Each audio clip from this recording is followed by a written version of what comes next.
மதுரையில் இடி மின்னலுடன் பெய்த கனமழை காரணமாக சாலைகளில் குளம் போல் தேங்கி நின்ற மழை நீரால் வாகன ஓட்டிகள் சிரமமடைந்தனர்.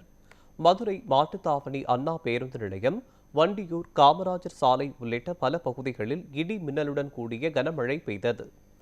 கடந்த சில நாட்களாக கடுமையான வெயில் வாட்டி வதைத்து வந்த நிலையில் திடீரென கனமழை பெய்து குளிர்ச்சியான சூழல் நிலவியதால் பொதுமக்கள் மகிழ்ச்சியடைந்தனர். அதே நேரத்தில் இந்த மழை காரணமாக ஒரு சில இடங்களில் மின்வெட்டு ஏற்பட்டதாலும் சாலைகளில் மழைநீர் குளம் போல் தேங்கி நின்றதாலும் பொதுமக்கள் சிரமத்திற்கு ஆளாகினர்.